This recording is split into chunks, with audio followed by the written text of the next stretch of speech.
All right, we are live. Hey everyone, welcome to our very fun interview. And I just wanted to make sure you guys can see and hear us. So feel free to comment below this video and let us know. So you guys know me by now, Beth Lauren Parrish with Inspired Riding. And I am so honored and excited to present to you this wonderful trainer that I've met last month. His name is Jenku Dietrichsen. And he is from South Africa, and he has had so many beautiful experiences and has evolved with his training system in such a lovely way. And I love his system in that it's very simple and clear, and it works. So without further ado, Jenku, thank you and welcome for being here. Thank you so much, Beth. I really appreciate this.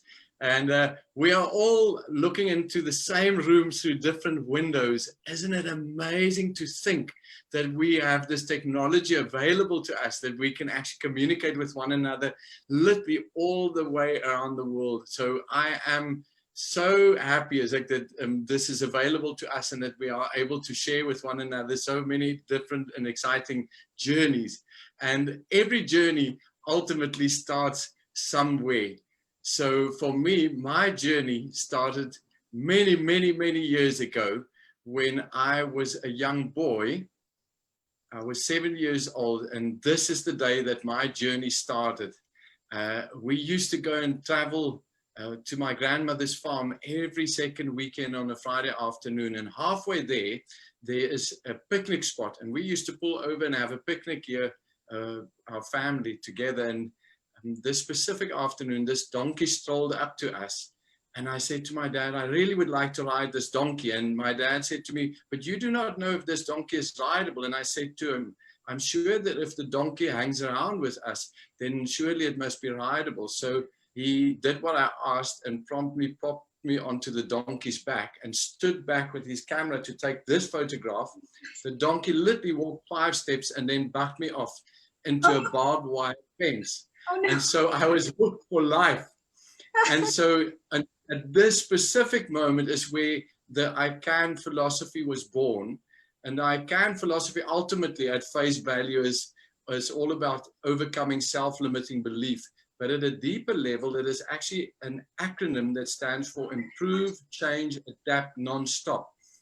And so what I've learned from this experience is not to be afraid to try something, and then to fail at it, and then to learn from it, improve on it, and to repeat. So throughout my life, I think this was very much the trend. I tried so many different things, and I failed so many times, but every time there was a lesson learned, and I was able to improve on my experiences again and again and again. So it literally has been a 49-year journey, and it's been amazing.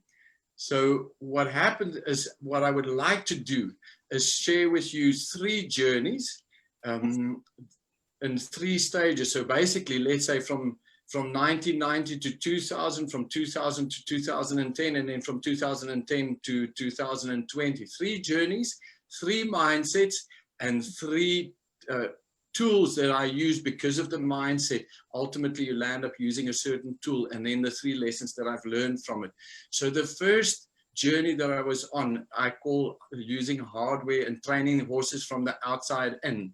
And so it wasn't until 1990 that I was able to up my failure rate to up my success rate. So I joined the South African Mounted Police, and I learned to post the day before we went into police college. And a friend of mine said to me, all you have to do is watch the horse's outside shoulder. If it goes forward, then you stand up, and if it goes back, you sit down. And other than that, I could just stay on a horse. I had no other riding experience. I used to ride on a farm, so it was very interesting. I got in, but the instructors didn't realize that I couldn't actually ride, so I got shouted at for 6 months every day.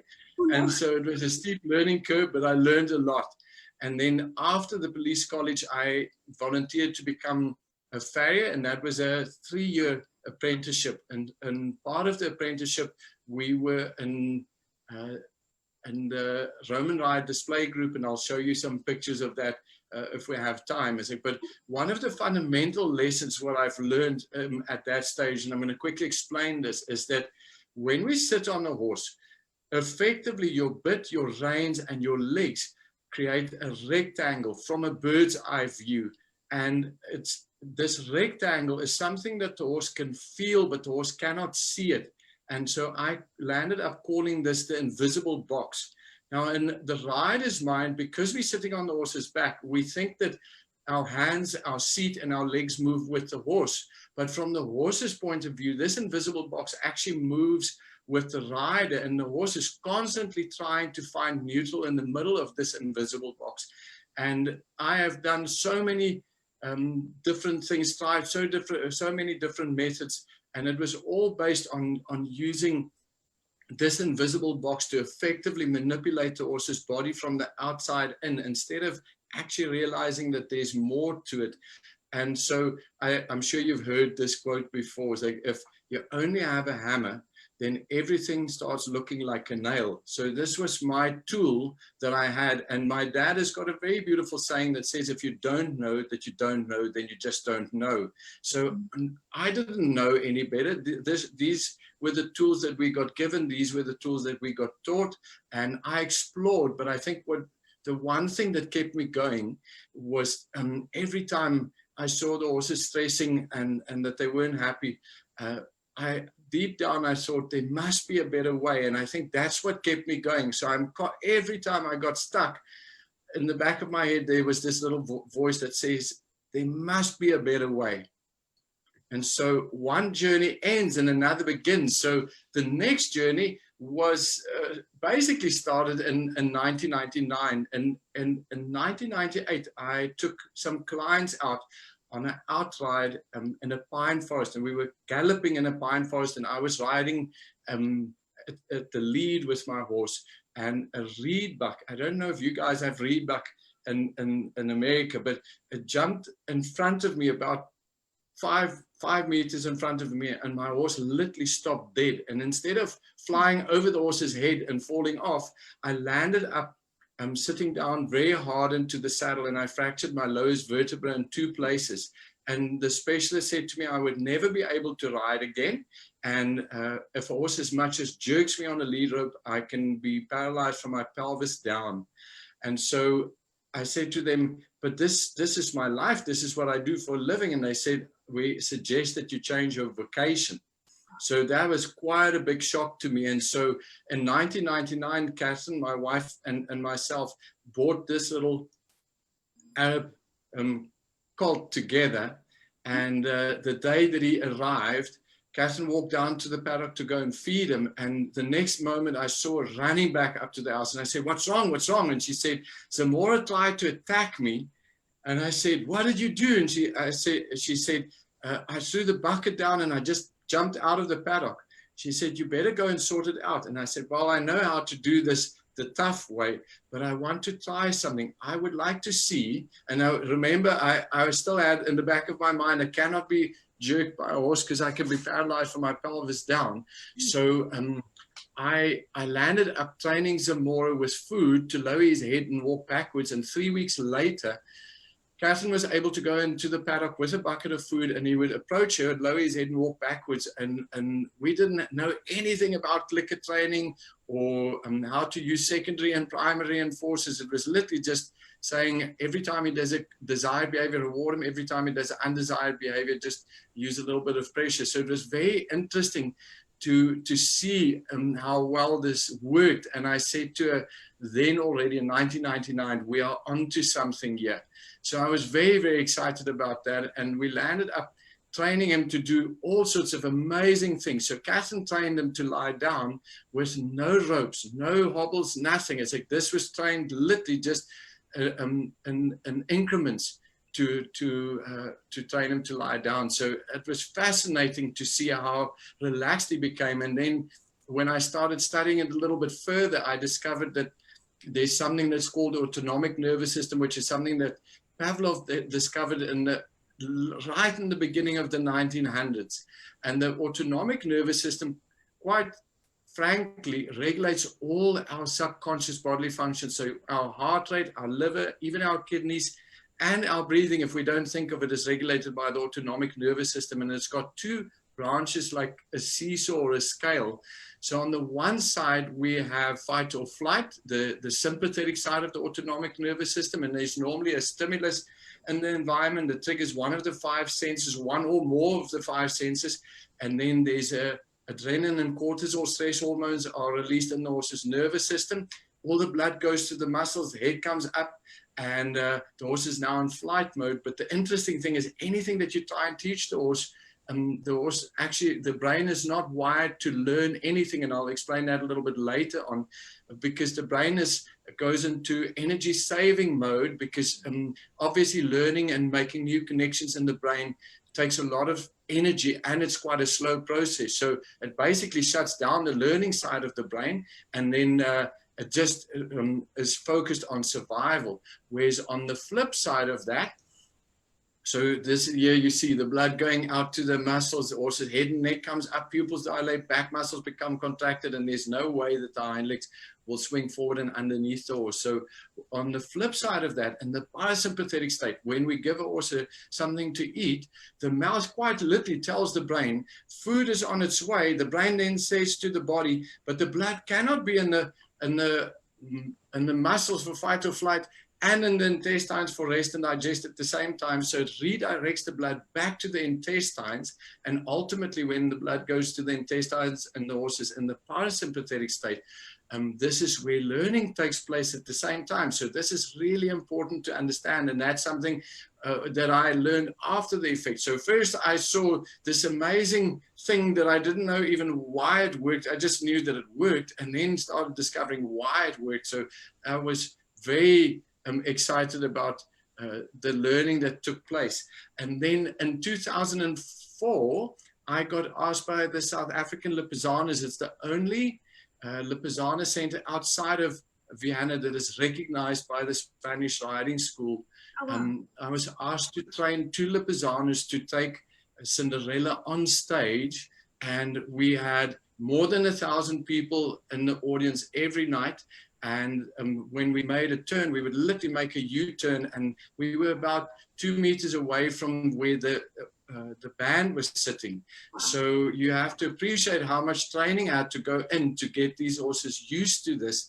And we landed up doing 80 performances in total over 2 months with these horses on stage. It was very, very nice, and it was such a nice experience. I learned so much. So this phase of my apprenticeship, if one could call it my second apprenticeship, was very much about learning to think outside the box. And so I did all sorts of crazy things and literally just experimented and had lots and lots of fun. And so in 2010, we decided to do a calendar. And my thinking was that if you put a model in a calendar, normally that sells quite well. If you put cars or motorbikes in the calendar, that sells really well. If you put horses on their own in a calendar, that sells really well. So what I wanted to do is combine all 3 of those elements and put them all in one photograph. And so this is one of my clients in the foreground. She's an artist, and her name is Vilma Cruz. She's one of our top 10 sculptors here in South Africa, and she, just as a matter of interest, got her doctor's degree in animal ethics at age 72. She's one of my longest standing clients, and this horse really jumped between her, the motorbike, and those statues in the back, and I actually free lunged it through the gap over a jump that you can't see. It's been edited out. It was between the motorbike and these statues. So we had so much fun. And then in 2010, one journey ends and another journey begins. So in 2010, my 3rd apprenticeship started. It never rains in Johannesburg 4 days on end, but that week, it was in January or February 2010, it rained for 4 days on end. And here, people don't like training in the rain. And there was an overseas instructor, his name is Morten Thompson from Denmark, Grand Prix level rider, that came and did a clinic. And so I landed up using the rain as excuse to cancel all my lessons and to go and attend Morten's clinic. And I asked him if it was okay with him if I walked up and down the arena on the long side because people were sitting under, I think it's called a gazebo where you guys are. The spectators were sitting under a gazebo, but they were talking so much that I couldn't hear what he was saying. So I asked permission to go and walk up and down in the rain with him because he was very intense, and he was like in a good way. He was so passionate, and he was explaining to the riders how they would be able to improve their game and how the certain movements, how they could improve it. So after 3 days, Morten said to me, listen, I see that you are very passionate about this. I want you to stay behind afterwards. I really would like to talk to you. And when I stayed behind, I was actually thinking that I was in trouble, that I did something wrong, or I was a little bit in his face. And he said to me, Jenku, what does the word dressage mean to you? And I said, well, it's a discipline in my mind. And he said, no, it's actually a beautiful French word for training. And he said, I want to encourage you to take the mental block that you have between natural horsemanship, clicker training, and dressage out, because training is actually just training. And you've been training these horses to do all these crazy things for the past 10 years. And I want you to step into this world of ours and bring what you understand about how a horse's mind works, and bring what you understand about how horses learn and how horses learn optimally, and bring it into the dressage world. So he basically gave me permission and helped me to overcome my self-limiting belief, because I was in a place where I felt that I didn't understand. I was very interested in dressage. I read lots of books, watched lots of DVDs, but I just wasn't confident enough to give myself out as a dressage instructor. I was basically a closet dressage instructor. So because of Morten, he literally liberated me in a way out of the closet, and then only to realize much later on that there's something that is called creative limitation. What he actually did is he invited me to get back into the box and to learn to create within the perimeters of this box. So it's literally about working inside, thinking inside the box, within the framework of dressage, trying to find solutions. And this is what I've been doing for the last 10 years. And so that just gave me chills. Was the 3 agreements. And the 3 agreements is something that has really helped to make things a lot clearer for people. So the 3 agreements, if you look at the green smiley face, the first agreement is a clear way of communicating, yes, non-verbally, this is what I want, a desired behavior. And normally for a desired behavior, we click and reward as feedback. And then the yellow smiley face is, if in doubt, go to neutral. So if the horse and or the rider gets nervous, you now have permission to go back to neutral, stand still. We call that neutral feet. And when they put their head down, neutral mind, reset, and then we can try again. Because sometimes all that happens is we just escalate the stress hormones, like I explained earlier on, and then ultimately there's no learning that takes place. So once you understand how the autonomic nervous system actually can inhibit learning, it's really interesting to see that it's very important that we stay calm and relaxed. And then I actually call it the second agreement, the red smiley face, is a clear way of communicating, no, this is not what I want. And how we use that is we use pressure as feedback to communicate, no, this is not what I want, to communicate to the horse, this is not what I want for undesired behavior. So I think that's really important. So we have the green smiley face, yes, this is what I want. Second agreement, no, this is not what I want. And then the third agreement, if in doubt, go to neutral. And then you'll also see here in the background, we've got the autonomic nervous system pretty much is in the green zone. And then the limbic system is in the yellow zone. This is where our emotions and our learning takes place and where we make our decisions.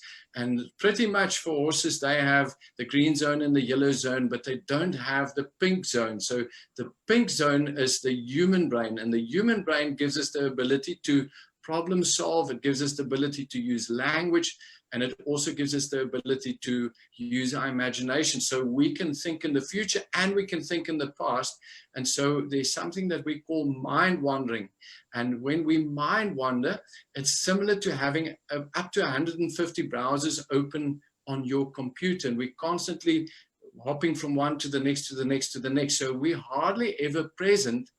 The stats say, show that we are about 50 to 80% of the time while we're awake, we are mind wandering. So we are hardly ever present. And so the beautiful thing for me when we train horses is that horses help us to become present. So we have to come into the yellow zone where optimum learning takes place. And then ultimately, when we spend time with the horses, we try and bring them up out of their autonomic fight or flight state of mind, and we start developing connections between their feeling brain, which is the green and the yellow zone, and to encourage them to start developing connections with the thinking part, because they also have a very small neocortex, this pink part. They have a small part, but they basically, if they don't get stimulated to learn, there's no need to learn if all your needs are met. So it's basically bringing together the best of both worlds when you bring a human brain and a horse's brain together, and we can together build this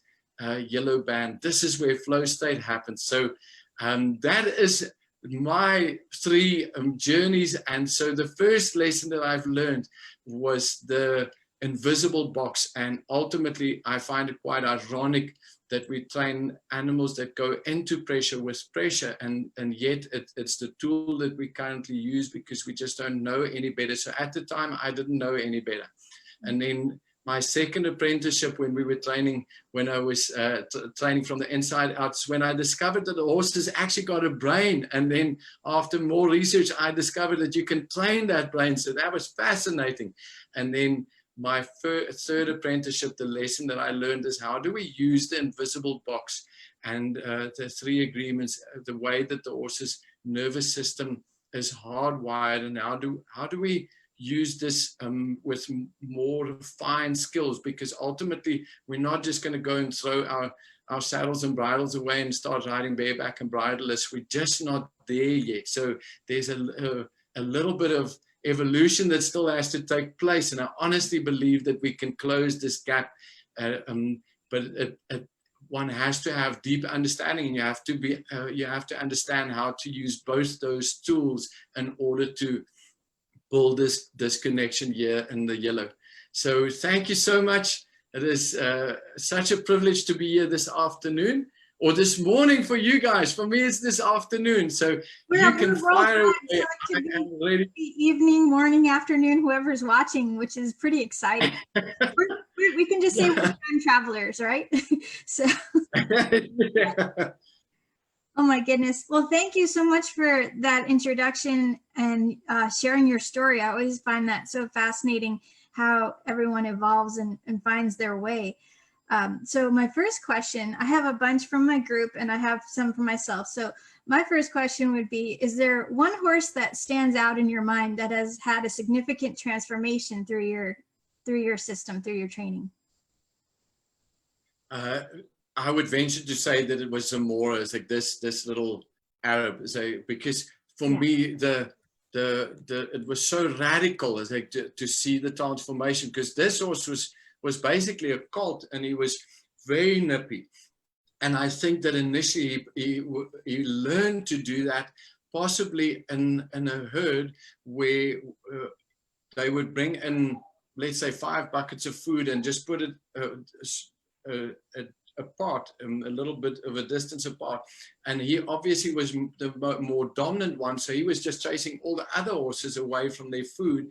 And so he has had lots of practice, because he was very confident when he chased Catherine away. And so it was such an interesting turnaround. So since then, I think I just got more and more used to what the horses were able to do and started taking it more and more for granted. But to me, this was the most radical transformation that I saw, from a horse that was really a rebel to a horse that we trained to do lie downs and Spanish walk and vertical flexion in this picture. So a lot of this stuff is like was all learned by trial and error. I had no clue. Even this picture, I didn't even think that it was possible to train a horse to do passage without anything on. So I was playing with him with Spanish walk one day, and I put my leg on and he started trotting and he started bouncing, and I watched that video with clients so many times, and one day it struck me that he was doing passage, but I didn't even realize that he was doing passage when I was sitting on him, because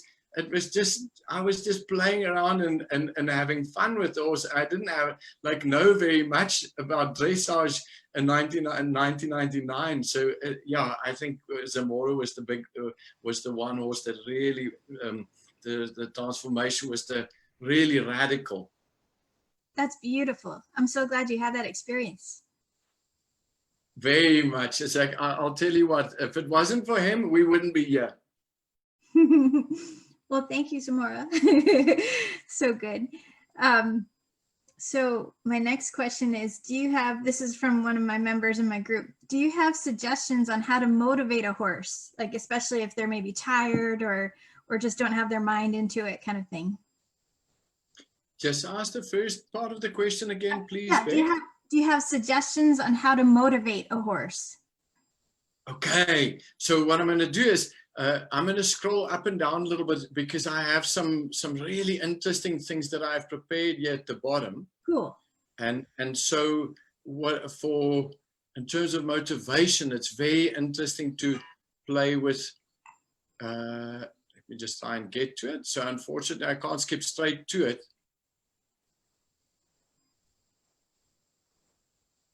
So this is a very interesting thing in terms of when we start numbering things. So I call this differentiation. And there's basically, if 10 is the best that a horse can perform, so, and then 1 is the worst that a horse can perform, we get below average performance, then we get average performance, and then we get above average performance. So everything in the green between a 1 and a 4, in my mind, would be below average performance. Anything between a 5 and a 7 would be average performance, and then anything more than an 8 would be above average performance. Now, when you use the 3 agreements, effectively, what happens is, a horse by default, if they're in a grazing state of mind, in the parasympathetic state, they're basically in the green zone. And so remember I said the brain is basically a energy saving device. Right. So it doesn't want to use any more energy than it absolutely has to. So when a horse is in rest and digest state, it's in the green zone, so they don't really do anything there. They just relaxing there. And then in order to get them out of that state, it's like we ultimately have to motivate them. And so there are 2 forms of motivation. The one is called pain, and the other one is called pleasure, fundamentally. So you have to appreciate this is a little bit scientific talk. It sounds terrible, but it's not supposed to be. It's like, so what normally happens is we cause the horse discomfort. But I think what is very important to understand is that pain or discomfort or pressure is not a motivator, it is a demotivator. So we are actually trying to demotivate the horse from being in rest and digest state.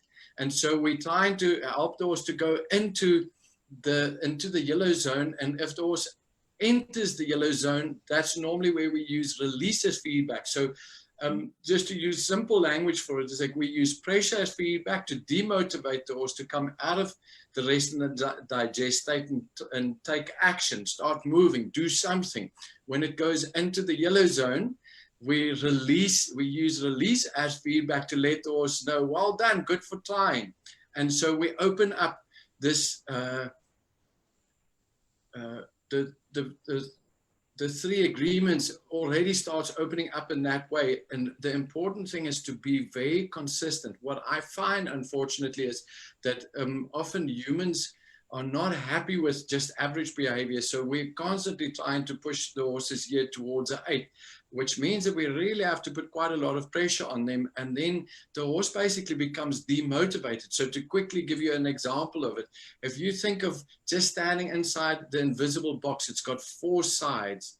So effectively, if the horse is trying to find neutral in the middle, fundamentally, we give pressure as feedback 4 out of 5 times. So if the horse stepped back, there would be pressure behind. So pressure as feedback number 1, it would step to the right, pressure as feedback number 2, step to the left, pressure as feedback number 3, step forward, pressure as feedback number 4. So it's now made 4 mistakes, and then hopefully step 5, they go to neutral in the middle. So 1 out of 5 times they get it right, 4 out of 5 times they're getting it wrong, which means fundamentally that 80% of the time we're giving them negative feedback to say, no, it's not what I want, no, it's not what I want, no, it's not what I want. And then the one time that they actually get it right, we miss that moment where they get it right to release it as feedback, because we get caught up in pressure, because we're using pressure 80% of the time. So what is very nice for me is when I started clicker training, taught me to focus on what is the horse actually trying to do right. So that was the first fundamental. And then the second one is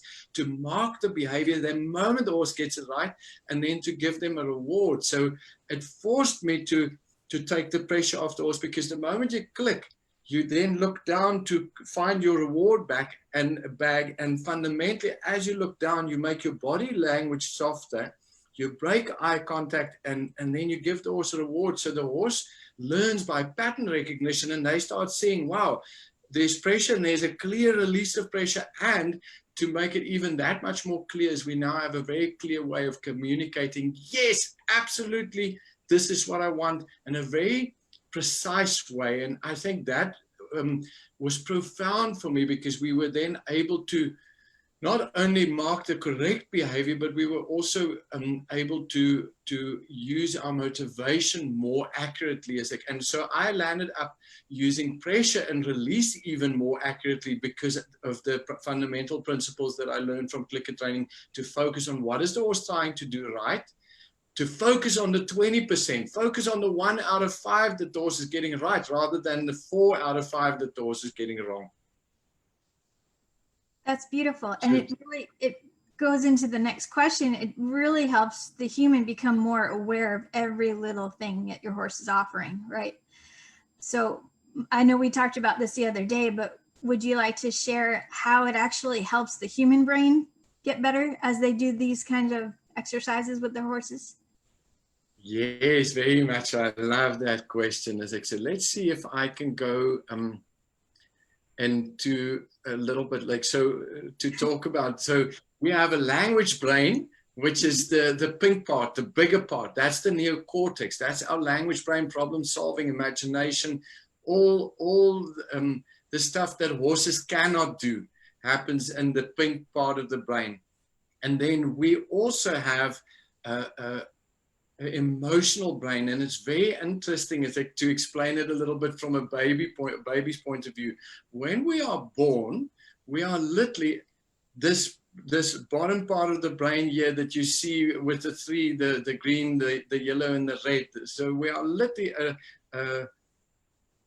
some people call it the reptilian brain, some people call it the lizard brain. So we are literally a lizard brain with arms and legs when we're born, for at least the first 2 weeks. So even though the other parts of the brain is already there, they're not firing yet, because our brain is a lot slower to pick up. There's a lot of things that we have to learn.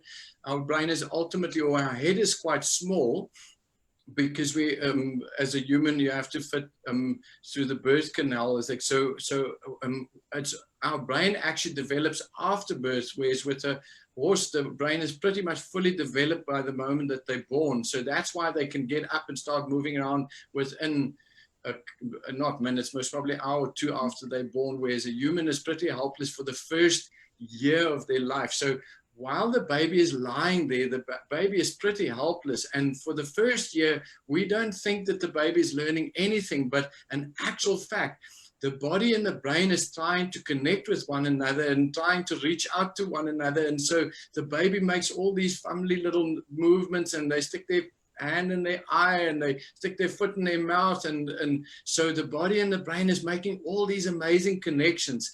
And so fundamentally the brain develops from the reptilian brain and then the emotional brain. Now, it's very interesting when this, the baby brain alarm goes off, then the human brain, so ultimately the human or the grown-up is the thinking brain, and the baby is the feeling brain. So the feeling brain is actually in charge, whether we like to believe it or not.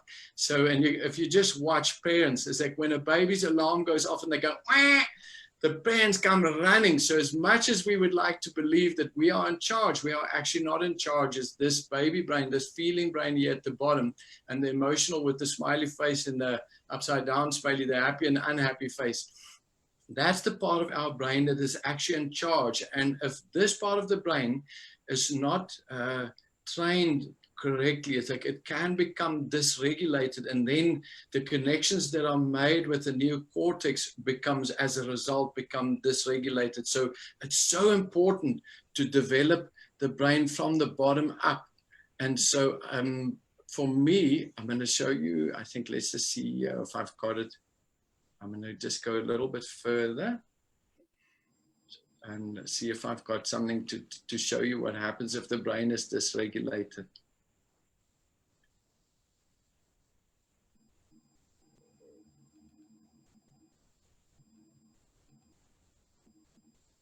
So fundamentally, if there's stress, quite often is like then this part of the brain is constantly, because the autonomic nervous system does not know how to differentiate between a real threat and a perceived threat. So to the autonomic nervous system, because it gets its information via the 5 senses and it gets filtered by the emotional brain and by the thinking brain, the autonomic nervous system basically becomes dysregulated, and then between the emotional brain and the autonomic nervous system, we go into stress mode, and it's possible, it's like to actually wire the brain in such a way that it's constantly in stress. Whereas ideally, and this was an interesting lesson learned from Zamora, it's like you'll see in the one corner with the head down when the autonomic nervous system is in the rest and digest mode or in relax mode. When we help the horse to go into parasympathetic state and they relax, then if the horse is relaxed here in the base of the brain, then ultimately the emotional brain becomes relaxed as well. And when that is relaxed, then it's possible to go and to be able, when we use the 3 agreements, that's when the pink part, our thinking part of our brain, is able to communicate with the feeling part of the brain. And that's when we build this optimum learning. It's called flow state. Is when we basically switch our frontal lobes off and we go into this yellow band, and this is basically where the good stuff happens, and optimum learning in the optimum learning zone. And it's only possible if you have a very clear way to give very accurate feedback, and then ultimately if you have a very good way of motivating the horse. Beautiful. Thank you so much for that. It's my pleasure. It's like, thank you for asking such good quality questions. I'm having fun. Good. I'm glad. Okay. So another client asked, what do you do when a horse offers unwanted behavior, such as pawing when they're trying to pick up the feet, or nipping at you, or just getting pushy? Okay. Good quality questions get good quality answers. Thank you for that lovely question. So I'm going to quickly just show you a picture here. It'll make more sense.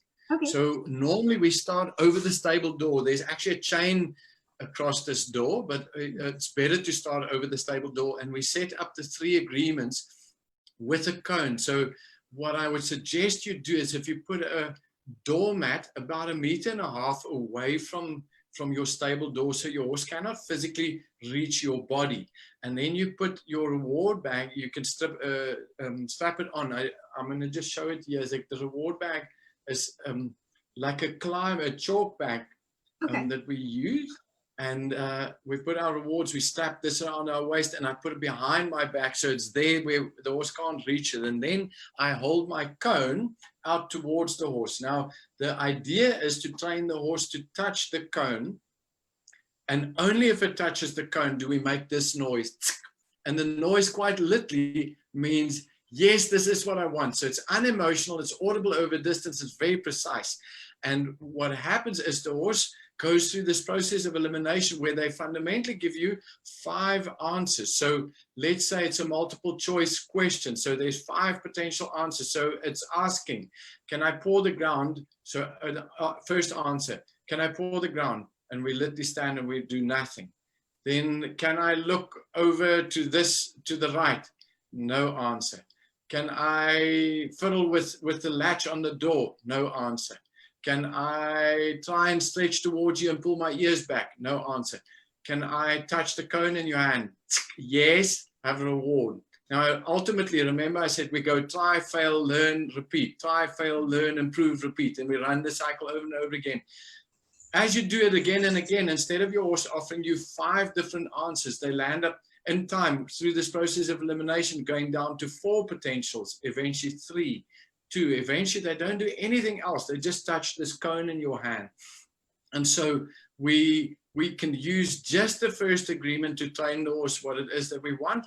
Or if you want to use the second agreement in time, what you can do is you can take a dressage whip and literally just step towards the door and just tap on the door. So if, let's say your horse starts banging on the stable doors, if you just step towards your horse can obviously see that you're coming towards them and you have a whip in your hand. So we use pressure feedback. So we don't punish, we just use pressure feedback to say to the horse or to communicate, no, I don't want you to bang the stable door. And then you hold the cone out. Yes, I do want you to touch the cone. No, I don't want you to bang the door. Yes, I want you to touch the cone. Eventually the horse says, if I'm not getting rewarded, so there's this process of elimination, but eventually if you only reward the desired behavior, a very interesting thing happens is the undesired behavior goes into what we call extinction burst. So it gets a little bit worse before it gets better. But if you can stay focused on the behavior that you want, eventually, because of this process of elimination, eventually your horse stops doing the undesired behavior and they only do the desired behavior. So it's definitely possible to use reward as feedback to untrain undesired behavior. And that's why I say focus on the 1% or the 20% that you want rather than focusing on the 80% that you don't want. Beautiful. Thank you for that. Okay, so let's see. I'm going to skip around a little bit here. Certainly. So, because you mentioned the click sound. So I'm going to ask, how important is it to use a click sound together with the reward of treats? And what happens if you don't use that sound? Oh, I love that question. Thank you. That's a very, very relevant question. So fundamentally, I have to appreciate that food is a very strong motivator. So if you just bring food into the equation, you are literally getting your horse all excited. So it would be like me walking up to you and I don't know, what is your biggest denomination in your money in America? $100 or $50 note? What is your biggest? Let's just go with 100. That's good. Yeah. 100. Okay. So imagine I walk up to you in the street and I give you $100 note in your hand and you go, what's it for? And I go, have another one. You go, what's it for? You go, have another one. So initially you might be a little bit suspicious, but eventually you're going to learn to expect it. And so it gets to a point where the money runs out and you start saying, hey, give me more. And I go, I'm all out of money. You go and you say, I demand, I insist, I want. And I go, I don't have any more. So are you still there, Beth? Yes. Yeah, I got a little shaky, but we're still good. Yeah. Okay, cool. So if we just use food without a way to let the horse know which one of those 5 behaviors is the desired one and which ones are undesired ones, we're actually getting the horse all high in terms of their drive. Ultimately, we bring them out of their rest and digest state. Now they're getting excited, and then we have a problem with them being motivated, but they don't know what to do with this motivation, and then they tend to overwhelm their human beings. So what is very important, and that's where it's important to be able to give direct and accurate feedback. So the sound that we use is unemotional. So that's why I don't go, good boy. So if I say the word when I'm in a good mood, I go, good boy. When I'm in a bad mood, I go, good boy. So the tone of voice already is different. Then in terms of precision, if we're training hock flexions or Spanish walk, it's very, very important, because you'll see when you train it, is like the horse's leg comes up and out, but within, on the way up, you're saying good, but by the time the horse's leg's going down already, you're saying the boy part. So now it's not clear to your horse, is it the up or the down part that you're actually getting the reward for? So it's really important to be very accurate. And then the other nice thing is that it's audible over distance. So you'll see that we are able to train horses to once they can touch the cone close to us, we actually send them away from us, and we're still able to mark over a distance the exact moment that that horse goes to the cone. Even though you cannot give the reward exactly at the same time, you can at least mark the desired behavior at the correct moment. And then let's say it takes your horse between 3 and 5 seconds to come back to you in the middle in order for you to give it a reward. You now have that ability. So the two things are basically inseparable of one another. I would never use just food on its own, because it lacks direct and accurate feedback. And if I just use direct and accurate feedback, I lack the motivation. So it's really important to maintain them together. It's like never to split the two. I love that. Thank you so much. It's my absolute pleasure. It's like, this is fun. I'm enjoying your questions. I'm so glad.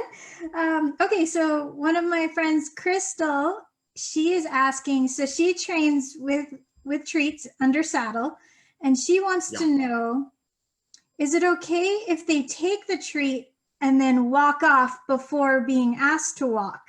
She said she feels she's still in the right state of mind, so she's not making an issue of it right now, but ideally she'd like her to wait and not be in a hurry. So what are your thoughts on that? Very interesting question. So I like the fact, it's Crystal, hey? Yes. Yeah, Crystal is like, so I like the fact that you're not micromanaging. So I think, especially in the beginning, and I'm going to go to this graph here. I would like to just show you something here, which I think is a very, very important thing. Is if we start micromanaging things, I'm actually going to skip that and go to this one here. There we go. If we start micromanaging things, that's a human trend. It's like, so here in the 8s and the 9s and the 10s, when we start overthinking things. And so that in itself can be quite stressful for the horse. So it's really, really important not to go, I'm going to go back up here. That will make more sense. So if we go here into the red, that's a human trait. When we start like overthinking things. And so if you start blocking your horse from walking off, you will actually make your horse anxious, and it wouldn't understand, why do you stop me? As a, because I'm trying to do the right thing. Ultimately, as a, it's really important to allow your horse to learn.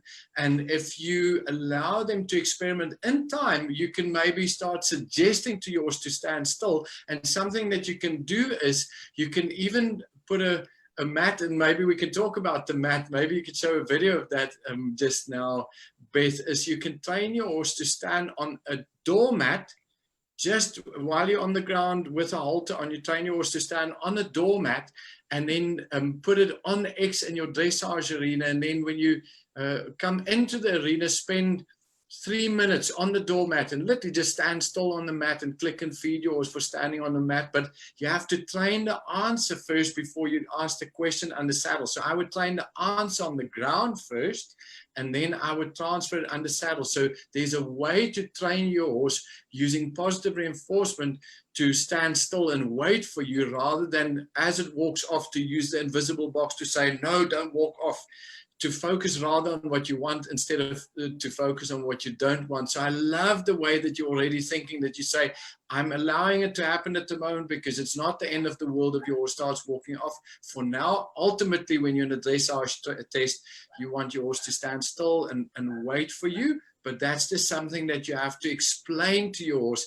And I think a very nice presupposition in neurolinguistic programming says the quality of our communication is in the response that we get. And I've tweaked it a little bit for training and said the quality of our training is in the response that we get. So there's always a way. And I think I'm now in a place where I'm always focusing on what I want, and then how do I train the horse with positive reinforcement instead of focusing on what I don't want and then using pressure to try and block the horse from doing all the undesired things. So it becomes a way of life. My brain now works like this permanently. So I've learned, because believe it or not, I used to be a very short-tempered person. So until I broke my back, I was a very short-tempered person. And because of clicker training, I built up this middle part of my brain quite a lot.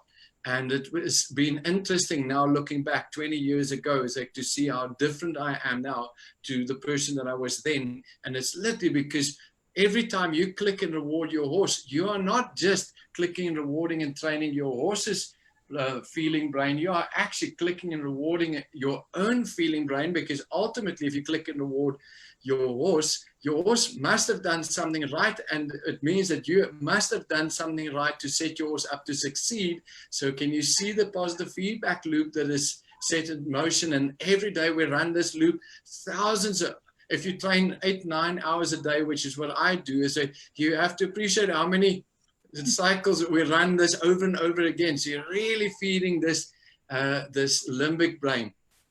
That's beautiful. It's like treats for everybody, right? Exactly. So I must tell you a quick story. One of my clients is very claustrophobic, and she had to go into an MRI tunnel. And she said to me, I don't know what to do. I'm really nervous. And I said to her, what about clicking yourself? And she said, what do you mean? I said, like, reward yourself for being calm. So if you can hold it together for just 3 seconds, then go to say, well done for holding together for 3 seconds. And then maybe over time you can extend it to 5 seconds and click yourself for holding it together for 5 seconds, and eventually go on to variable reinforcement. So she told the doctor, because the doctor obviously can speak to her while she's in the tunnel, she said to the doctor, listen, I'm going to use this sound for myself to just let myself know, my feeling brain know that I'm okay, so that I don't go into fight or flight mode. And so the doctor actually said that he was going to use it with these other patients as well, because he found it intriguing that she was able to keep her feeling brain, and more specifically her autonomic nervous system, under control and calm and relaxed just by clicking it for being calm. That is fantastic. And I'm sure people who have anxiety when they're riding can use that as well. I use my magic wand and I say, you ridiculous, those thoughts, but you can also make a sound. Like I use mantras, like I am safe, I am powerful, but I love that idea. So that really gets to the heart of it. That's beautiful. Very, very much so. But now I must give you a little warning at the same time. If you go when you're riding, when you're nervous, you are actually reinforcing your fight or flight state. So you have to first tell your brain to go back into rest and digest state, and then click and reward it. And so so I have another saying for riding that says, rather be on the ground wishing that you were on your horse's back than be on your horse's back wishing that you were on the ground. So if you feel nervous or anxious, you could potentially, a very good example of it is just to go, let's say if this is your mounting block, you go and you put your horse on the neutral mat, teach it to park, and then stand on a mounting block. Then you guys have got really nice high ones with 3 steps.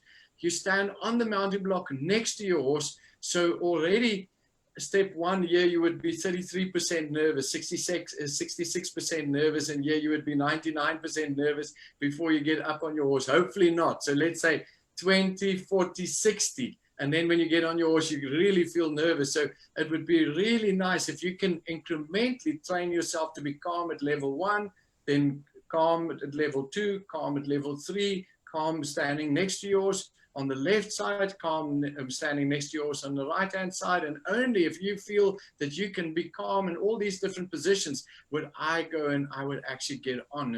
So it's a very useful exercise if people are very, very nervous of their horses. And then maybe also to understand is like, what is it that your horse is doing that's making your autonomic nervous system go into fight or flight mode, and then perhaps to do some scatterproof training with your horse if your horse is a little bit looky, to work on that on the ground. So again, rather be on the ground, wishing that you were on your horse's back, than be on your horse's back, wishing that you're on the ground. And only when you feel that you can be calm and relaxed, sit on your horse, walk, and then ultimately when you click, you're not just clicking your own brain, you're also clicking your horse for being calm. So you're actually fundamentally training both brains to go into rest and digest into the relaxed mode, rather than reinforcing your brain or your horse's brain for being in stress mode. That's awesome. I love it.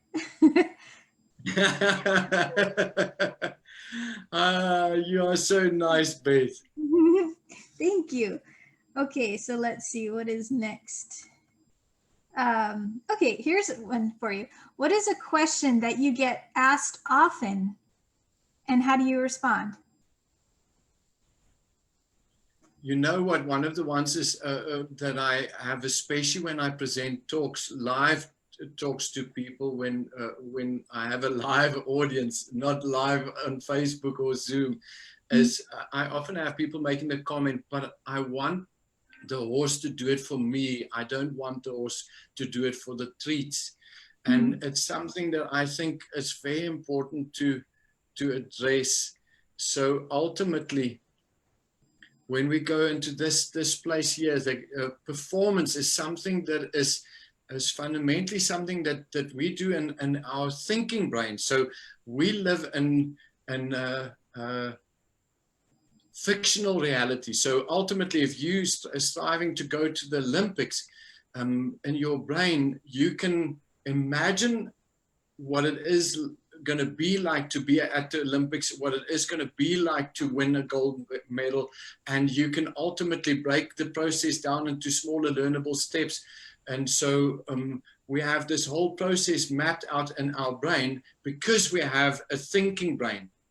But fundamentally, that thinking brain, like I said earlier on, is mind wandering. So it's doing lots of things all at the same time. People sometimes like to think that we can multitask, but the research has shown that we cannot actually multitask. So mind wandering is not multitasking, because fundamentally you're still only physically able to do one thing at a time.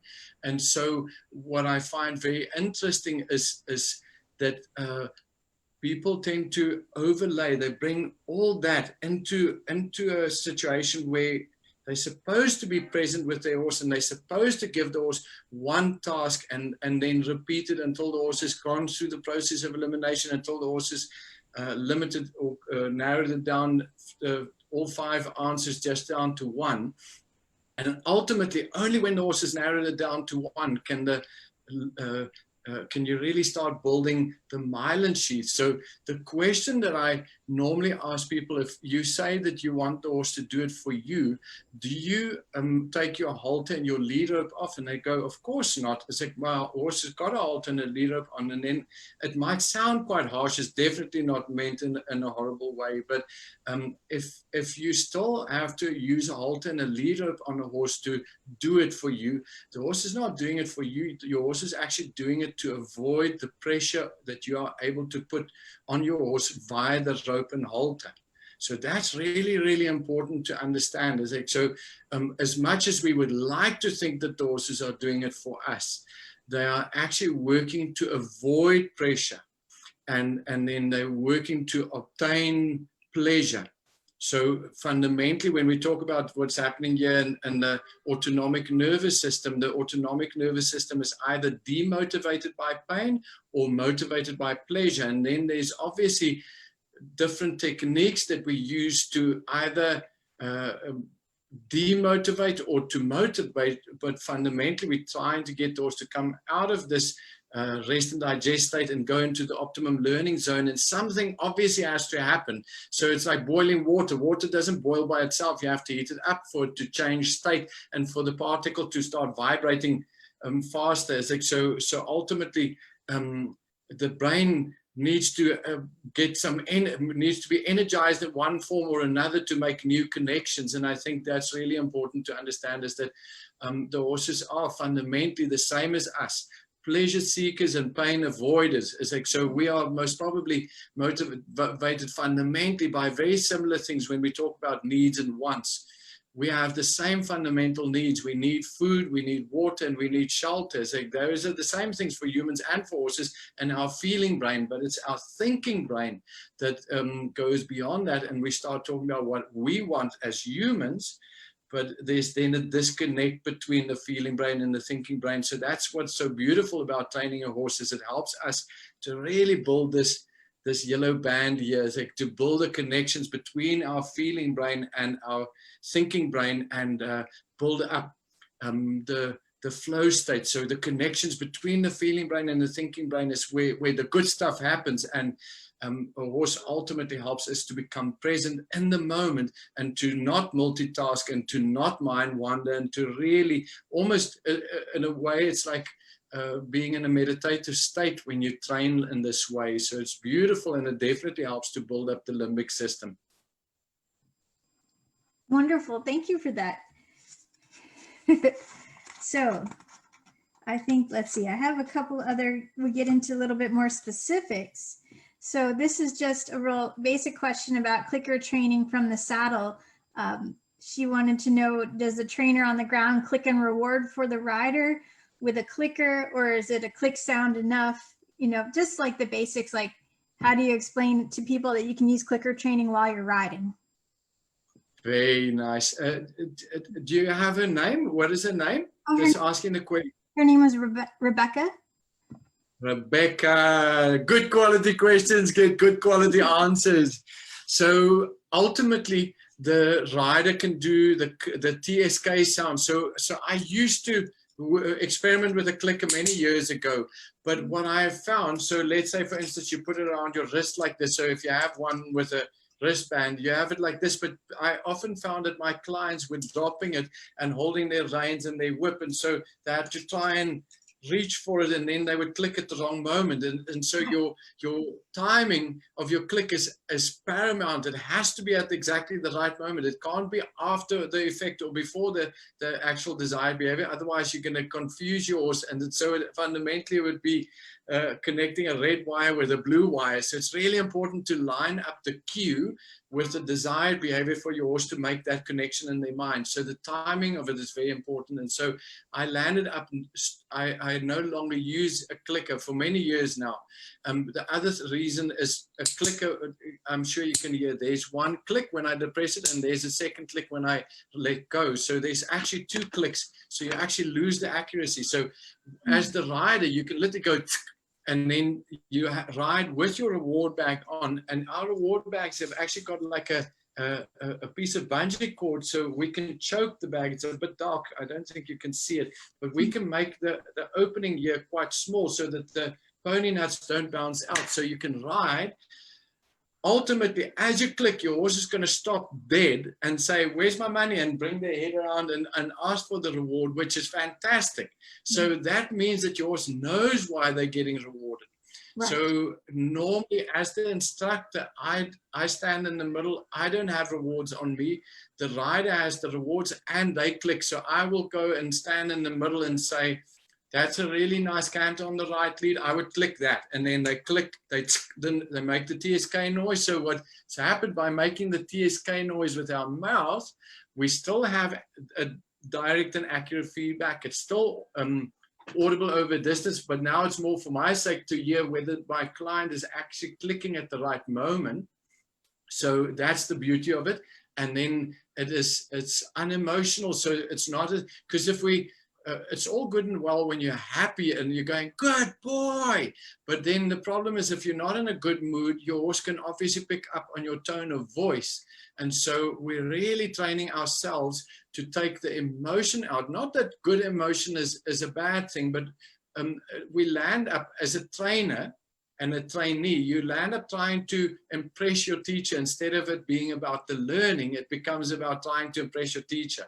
So we're trying to take the emotion out. And so definitely, as a rider, I would definitely do the click and the reward, and your instructor can tell you, that's a really nice canter, or let's say when we're training piaffe and I say up in the pole, nice soft elbows, and the horse is shifting their balance to the hindquarter and they're starting to engage more, and we're asking the horse to maybe sit a little bit more, and that's what we've decided to be working on. The moment the horse sits in the right position, as the instructor, I can click at the right moment, but that's something that the rider and myself will agree on beforehand. So it's almost like two pilots flying, and the one say, you've got the plane, or you've got control. It's like then the other one says, I've got control. And so it's nice just to know. So we agree who's going to click. What often happens is when we get excited is we click at exactly the right moment. And that's something really exciting, because it means that what the rider feels under saddle and what the instructor sees visually is one and the same thing. And that to me is the optimum. That you'll see in the riding films that we did with Fleur, especially in winter season, that Tracy and I we were clicking, because we have spent the entire year not so like, maybe just to explain that quickly, I spent 2 to 3 days in spring with her, 2 to 3 days and summer, then in autumn, and then in winter. So what you see is literally the process throughout the year. So she was training in between, and if we didn't train, if she didn't work on something, I would actually say it in the film. She would mention, we haven't done anything for 6 or 8 weeks now. So what you see is literally where we left off last time. So yeah, you'll see in Fleur's winter films that Tracy and I click at exactly the same time, and it is amazing to see how excited the horse and the instructor and the rider gets all at the same time. Yeah, and it makes the energy field so much brighter and exciting between all three of you. I love that. Very much. This leads me into the next question that actually was just asked here on the comments. My friend Kit asked, how do you prevent them begging for treats? Like, how do you prevent them from becoming like a crazy cookie monster kind of feeling? Just say the name again. Kit. Kit. Oh, wow. Thank you. That's a very nice question, Kit. What I really like is that it's quite realistic. Eh? So it's so nice that you guys are asking the things that ultimately in the beginning, it's almost like saying, listen, you're going to be able to walk on water. You go, but everything in my brain says like it doesn't work like that. And I'm going, I promise you, it's going to be fine. Just step out of the boat and just stand on the water. It's going to work. And you go like, no, it's not. So what is very interesting with regards to Zamora, that little Arab, so I'm not going to scroll back up, but like he was very nippy and we didn't have a stable. He was living out. So training him to lower his head and walk backwards were two of the control behaviors. So my thinking was just that if I didn't want the horse to invade my space, I needed to get him to do the opposite of invading my space, and I rewarded. So it was very primitive thinking in those days. It was just, I'm going to reward him for going away from me. Anything away from me is good. Anything towards me is bad. And so he realized, because I was using, if he came towards me, I either shook the lead at him to go, no, this is not what I want. But the moment he stepped away, I would reward him. So I normally don't like shaking the lead. Not anymore. I used to. I don't like shaking the lead because the horses it's not very accurate. So something that you can do is to put a halter and lead rope on, and I work with an in-hand whip. So I'm going to explain two different ways of helping your horse. One is ultimately over the stable door, like I explained earlier on when we train the horse to target on the cone. So that definitely focuses you and your horse on what it is that you want, rather than focusing on what you don't want. And the reason why I use a cone and not my fist, for instance, is I don't want the horse to eat my fist. So horses that are nippy, I can train them touch this. And then the nice thing is I can also put this down. So one of these, I'm going to just quickly scroll up to it. So doing this over the stable doors, basically you disassociate yourself from the food. So by putting the cone down on the ground, we can say to the horse, if you touch the cone away from me on the ground, I will still give you your money. So the horse, in a way, is not associating the food with you. Then the food is associated with the cone, even though you are giving the horse the food. The horse first has to go to the cone in order to get the reward. So imagine you go to a vending machine and the vending machine is not working, and you go to someone, and this happens to me at Heathrow Airport quite a lot. Their vending machines, I think, are rigged. So you put your £2 in to buy a cool drink, and then, or £3, and then it doesn't give you a cool drink. So now you have to go and find someone and say to them, the machine swallowed my money and it didn't give me my Coke. So, so you'll end up going somewhere else, giving them the money, and then they come and they open the machine for you. So instead of kicking the machine, if that makes sense. So what we want to do is, and this is something that I think when you hand rear calves is where the idea came from. Ultimately, if you have a bottle in your hand, and you can't separate the bottle from yourself. It's like the calf thinks that the food is associated with you. But then one day I saw a farmer that took a bucket and then put the teeth out on the side and then put the bucket down and then let the calf go and drink from the bucket. And then it struck me, it's like, that's exactly what we're doing when we put the cone down. We're training the horses, go somewhere else for the reward. So what it does as well, it ultimately puts the horse head down into a rest and digest physical shape. So that in itself also helps the horse to go more, get the dopamine going. When the head and neck is up and the horse is aggressive towards you, that's more fight or flight state. So it's interesting just getting the horse to put their head down and target on a cone on the ground helps them to calm down, and they only get rewarded for touching the cone. And I would initially do it over the stable door, so, or over the chain. Obviously with the door, the door will block the horse. So that is literally just focusing on what it is that you want. So that's working predominantly with the first agreement. But if you want to do a hybrid where you want to work, once you've trained this over the stable door and you want to now go and test it in the arena, what I would suggest is you put a halter and a lead rope on, and then I'm going to just go to this picture. Then you'll see that she's actually got a whip in her hand. So what happens is, this horse's name is Coldplay. When Coldplay didn't touch the cone and he started stepping towards and he was a little bit in her face, she would use an in-hand whip and tap him literally just on the coronary band. So whichever foot he stepped towards her, let's say it's right front, she just tap him on the right front. So literally pressure as feedback for the foot that made the mistake, like don't step with that foot towards me, and then the horse would step back, and then we would click and reward for stepping back. So very soon the horse learned to stay out of her space and to go to the cone. So we've effectively trained the answer first over the stable door before we went out into the arena to go and test it. And if it keeps going wrong, so I wouldn't just do it once over the stable door. I would do it for at least 3 to 5 days over the stable door before I go and test it. And let's say on day 5, you go and test it and you go, still not quite how I would like it.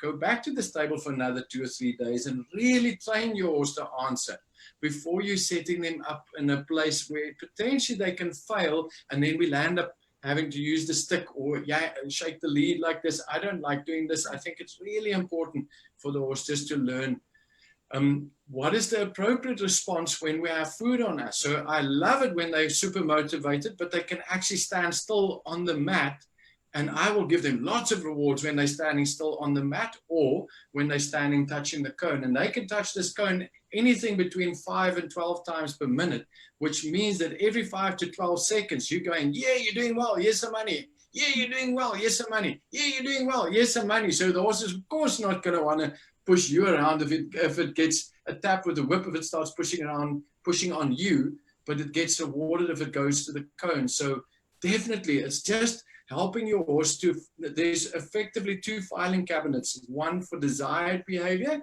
and one for undesired behavior. And what you want to do is you just want to help your horse to learn the difference between a desired behavior, because ultimately for a desired behavior, we're going to click and reward, and ultimately for undesired behavior, we're going to use pressure as feedback to let them know this is undesired behavior.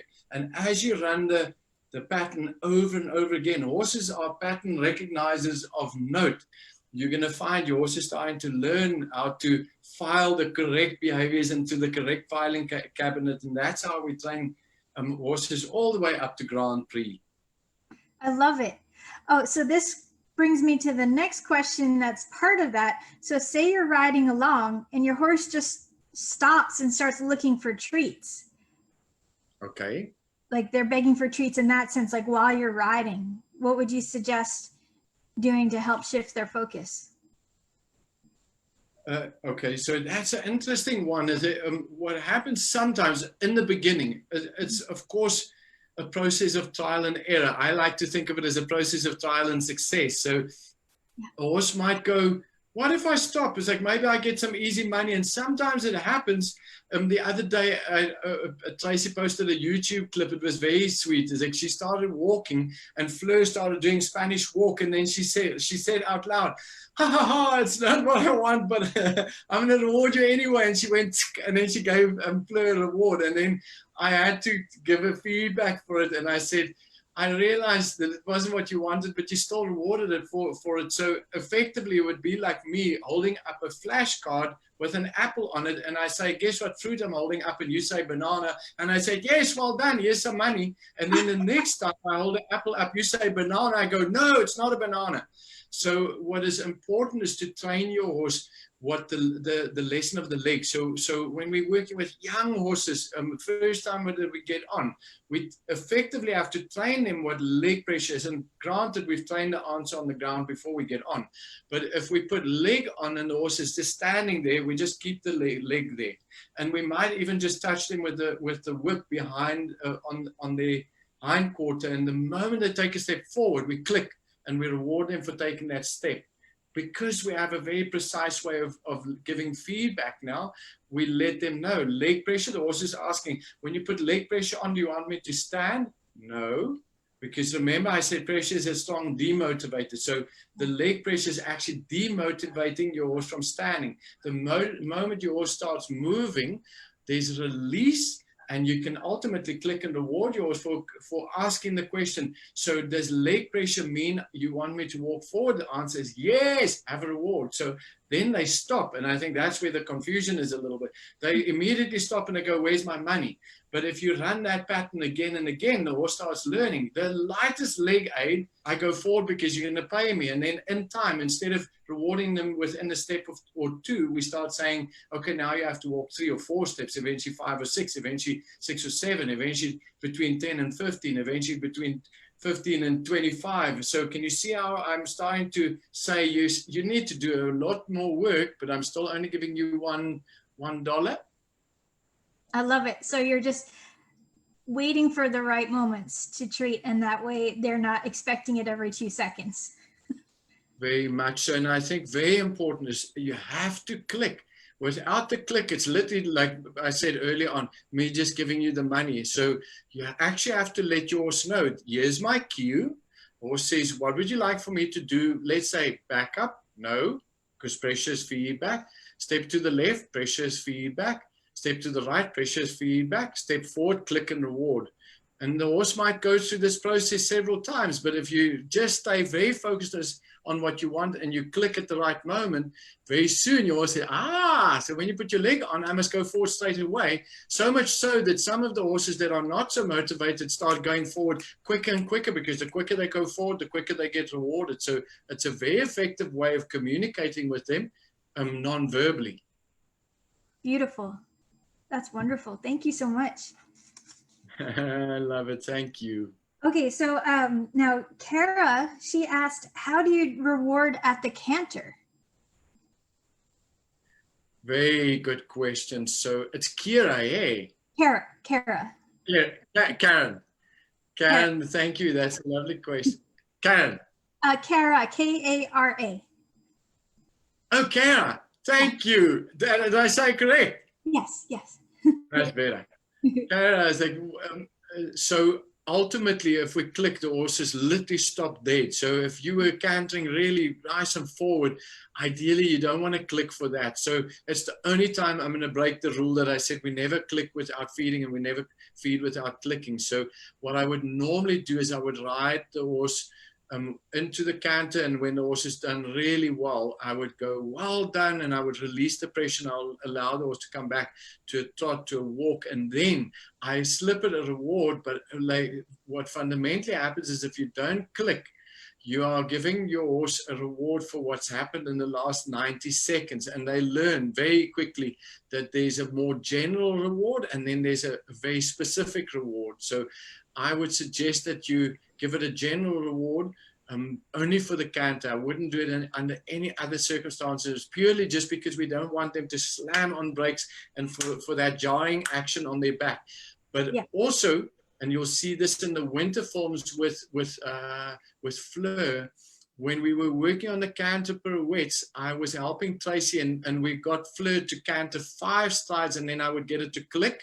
And ultimately, Fleur stopped, but it was a more collected, so she was sitting on her hindquarters, very effective, because the nice thing about clicking is then you don't land up pulling the horse in the mouth at all to say, woo, you can click and the horse stops. So we went from 5 strides down to 4, eventually 3, eventually 2, and I have a feeling there's the last form where she was able, or the second last form when we worked on the canter pirouettes, that I said to her, let's click for a single stride and canter. Imagine asking yours for 1 single stride and canter and having the ability to say, yes, this is what I want, and the horse stops and say, where's my money?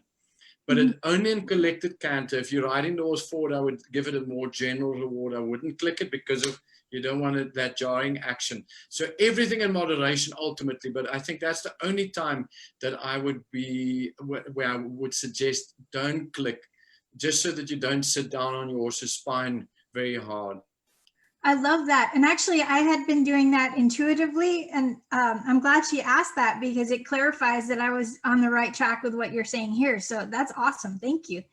Very, very good question. Yeah, no, I like, this is the stuff that gets my limbic system going. It's like, so I'm in flow. I'm having lots of fun because you're asking very relevant questions. It's like, so it's nice to hear that you guys are asking questions from a place where you go, I've already tried some of this. Right. Because often I have it where people have dabbled with it a little bit, but they've trained the horse to maybe put their nose into a hula hoop, or they've trained the horse to go and stand on something. So I used to do trick training as well, I think, but then the dressage riders, they're not into trick training. So I was, when I met Morton literally said to me, stop training horses to go and fetch frisbees and to lie down. Get serious about your training. Use what you know and apply it for proper training. So that's so brilliant. it was really cool.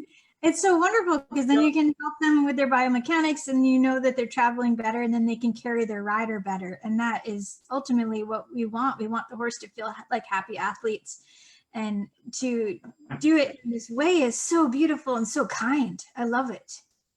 Oh, that's very kind of you to say that. Yeah, so it's so interesting how one person just at the right time. So it's, Steve Jobs says we can only connect the dots looking back, and meeting Morton and breaking my back and meeting Zamora, those were some pinnacle moments. And now it's easy to look back and say, I'm so glad I broke my back when I did. Right. But at the time, it was a disaster. I thought my life was over.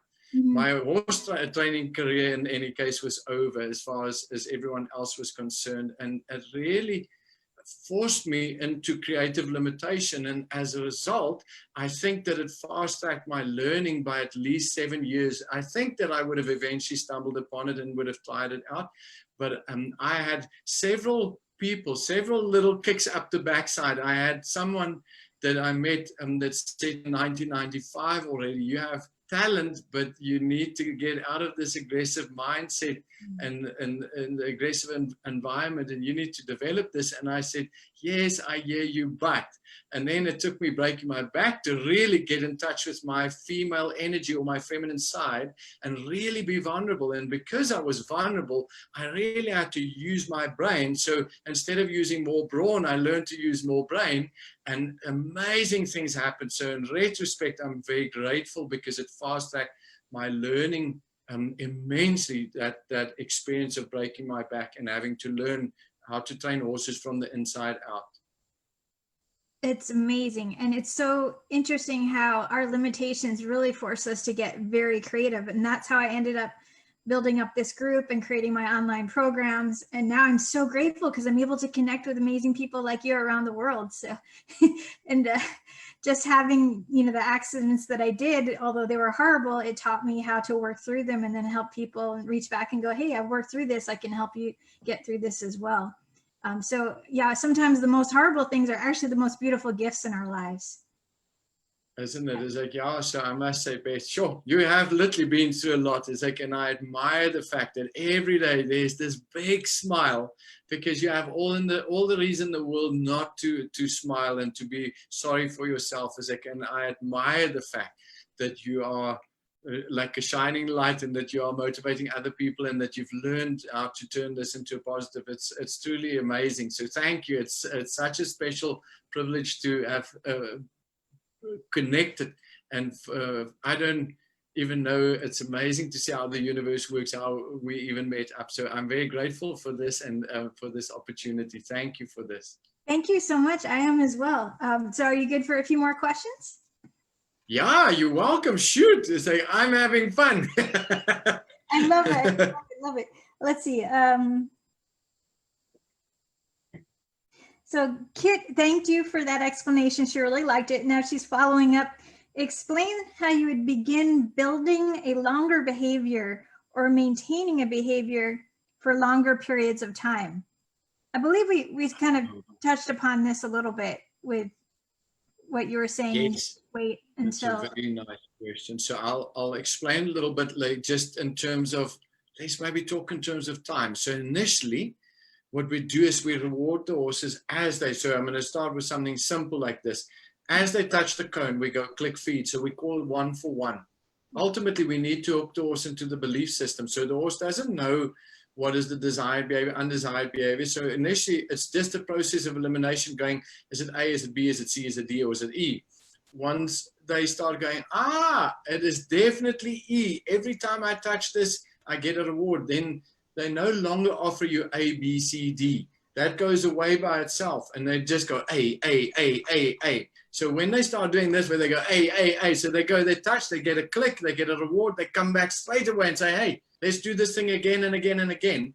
What happens then is you then know that you can go and you can up your criteria. In other words, you're not going to click the first time your horse touches the cone. So we're now in phase 2 of the learning process. So they've finished the process of elimination. They're now 100% clear in their mind. They have to push this button to get it to make a tick sound to get a reward. And so they start doing it a lot. So now we go touch it once, no click. Touch it the second time, click feed. So we call it 2 for 1. Once they're doing that consistently, we go to what we call 3 for 1. So they're going to touch it the first time.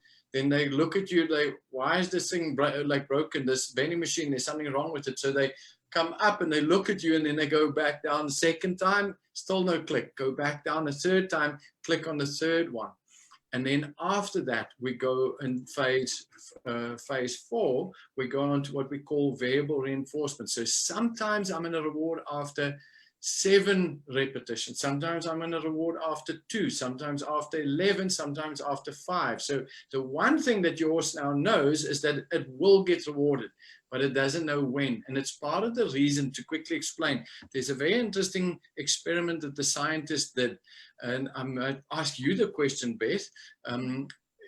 If you were given $1,000 worth of tokens and you were allowed to go into Las Vegas and go and play the slot machines, and you put a token in and you pull the arm and the token, you win, you put a token in and you win a token, how many times would you play that game? Probably 1,000 times. Just keep going. Would you? You are hardcore. I love you for that. So what is interesting is the scientists have found is like the people get bored within 20 repetitions. They go, this machine is broken. I put the token in, and then it literally just falls through the machine. Whereas in actual fact, it's paying, you put $1 in, it pays you $1 out. $1 in, $1 out.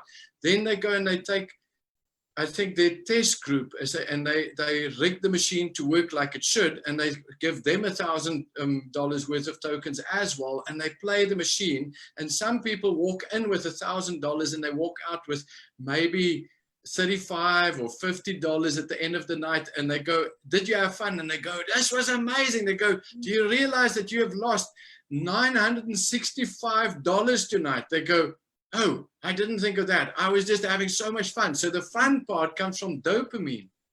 And so I think it's very interesting in terms of how the neurochemicals are actually already inside our bodies, and we are addicted to that dopamine. And so variable reinforcement is a form of helping the horse to escalate their dopamine levels. So let me just see if I can find this one quickly. And I think I was just maximizing my fun to keep playing. That's why I said 1,000. Yeah, so that's cool. It's like, that's what most people do. So what's very interesting is ultimately, I think if we then, in terms of and this is maybe to complete the answer to your question, is ultimately if we're giving pressure as feedback for below average performance, anything between a 1 and a 4, we give release as feedback between a 5 and a 7, and we only click and reward between an 8 and a 10. Ultimately, you're going to land up only rewarding the best of the best behavior. So that is a form of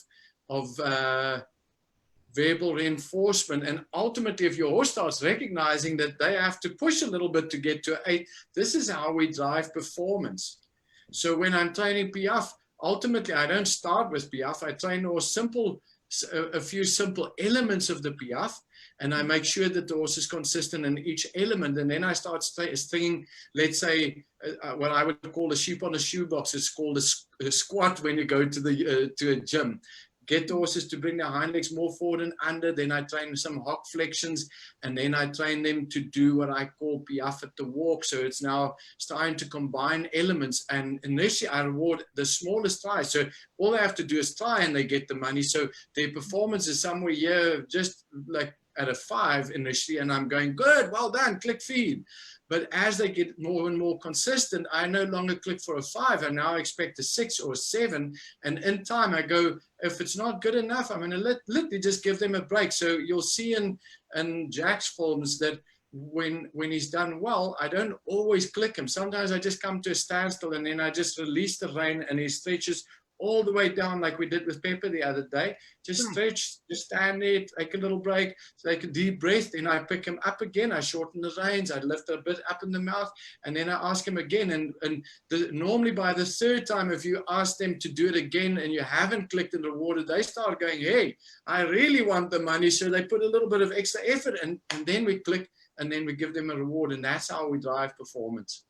Oh, that's beautiful. I love it. And it just really starts to connect all the dots. Oh, so we have a couple more questions that just came in. Certainly. So Debbie wants to know, when you click feed, do you put the treat on the cone or in the mouth? My horse has alligator lips when he knows a treat is coming. How do I reward for touching a cone, but wait till his lips are closed? Or do I click for both? Oh, wow. So that's fascinating. It's like if you're already at that level. So what's really interesting, Debbie, is I'm going to explain to you how we train horses to take hold of a frisbee, and then this will make more sense to you. So I'm going to try and do it towards the camera. If the horse is on its way towards and this I'd learned from SeaWorld in Durban in 2000, is they were working with a dolphin that would open his mouth, but then he would also take hold of the trainer's arm, and sometimes he would pull on them, and he didn't do anything silly, but they were concerned that he might take the trainer, and then they just pull them into the water where he could ultimately hold their breath, but they couldn't. So if the mouth is open, we don't want to click for open mouth. We want to close. So at this, over the stable door, you stand far enough away, your horse is trying to reach for this, opening the mouth, we go, no click there. If you close the mouth, click for closing the mouth. Open the mouth, no click for open the mouth. Yes for closed, no for open, yes for closed. Eventually they learn, oh, so you want me to hold my mouth closed, and then we allow them to make contact with the cone. But if I want to train a horse to pick up something and bring it to me, I wait for them to do this, and I click as they open their mouth, and they start going, oh, so you want me to open my mouth? And then I get them to take hold of it here. And if it was a frisbee, I'm going to just fold this up. A frisbee normally has got a lip, so it looks like a very shallow dinner plate. Let's see if we can fold it up. So if you wanted to train your horse to pick something up, you would put the horse pellet. Do you call it a pellet or a pony nut? Is it called a pony nut or a pellet in America? Oh, pellets. I had to figure out what. So we would put the pellet here in the rim, and the horse would come and try and take the pellet, but at the same time they grip this in their mouth, and I would just click at that moment. Okay. So to answer your question, is it's Debbie, eh? Yes. So to answer your question, Debbie, is like, I would suggest that you go and you put your horse inside the stable and you stand far enough away, put a doormat down so that you know where your island is, and then hold your target out towards your horse, but so far that your horse cannot physically reach for it, and then literally just train, do you want this or do you want this? So only click if your horse closes his mouth. And once he's learned that he must keep his mouth closed, obviously you want to reward him, but I would venture to say if he's taking your whole hand in his mouth, what you can maybe do is, if you can get yourself, I don't have a sample of it, is a plastic bowl that is about this big, and then rather just put the food into the plastic bowl. I've even I had two very young children that I was working with at some stage, and they had a pony with rubber lips. And so I bought a very big serving spoon, the catering spoons that you get. And so they would have that, and they would put the pellet into that and then serve it to their horse in the spoon, and their horse learned very quickly to take very nicely, because obviously if it came like this and it just grabbed the spoon, it wasn't a very pleasant experience. So it started learning to go like a smallmouth frog like this rather than a big mouth frog, and very soon we were able to take the spoon away and then feed by hand. So that's very effective. It's really like you would train a dog to take nicely. So you just have to train your horse to take nicely, because ultimately it's a bit clumsy if you have to put it into something every time. So I would spend at least a week and just train your horse, take it nicely. And once it's learned to take nicely, maybe what you can do is hold the spoon in your hand like this, and eventually you can take the spoon just out of the way, and then your horse starts taking nicely. And if it does start grabbing, you put the spoon back straight away. Is like, so you'll see, you'll be able to alternate, and eventually you can keep the spoon away for long and long until you go, okay, I can leave the spoon in the tack room and just feed by hand. That's wonderful. Thank you for that. I really like that idea. It is very effective. It works even for little people. Right? So good. Okay, so Kara has another question. She was the one who asked about the canter. She said, my horse gets aggressive sometimes when I don't reward with each behavior. He also starts offering behaviors that he thinks I want. How do I help him? Excuse me. It is, let me get it right. Kira or Kara? Kara, you got Kara. Like, I apologize for saying your name wrong. It's important to me to say it right. So I think what you want to try and do is you want to work on, is it possible, Beth, to show the mat? Or is it not on your computer? It is. We'll need to switch sharing screen. So if you stop your sharing screen, I could share mine. I can do that. So it just would be nice to maybe to explain that quickly as a Sure. just to show. It's a photograph, but I'll definitely show that. So. Okay, so I'm going to explain a way in the meantime. So what we do is stop share on your screen, and then I can switch to mine. Oh, that's what I must do. There we go. Sorry, okay. There we go. No worries. Okay, cool. So let me share mine real quick. So what happens is we normally train the horses to stand on a doormat. And the reason why I would like to suggest that you do this is basically it's part of finding neutral in the middle of the invisible box. And ultimately, if you can imagine for one moment, if you put a frame around your horse's head, if you to take a photograph of your horse's face, it's like you want to put the frame, want to frame it so that your horse's poll is in, the bottom of his muzzle is in the left-hand side and the right-hand side. So you frame his face. So if you think of your halter as if your halter is framing your horse's face, and that your horse has to find neutral in the middle of this invisible box. Now, ultimately, you can make the invisible box smaller by taking your lead rope shorter, and you can make the invisible box bigger by making your lead rope a little bit longer, because obviously there will be more free play before the rope will get tight. Now, what Beth has done here with Pepper is she had a halter on Pepper, and she was effectively moving the halter around up top here, but at the same time she was trying to help him to get his feet onto this rubber mat. So if he was off the mat, there would be pressure either on his pole or on his side, left-hand side or right-hand side of his face.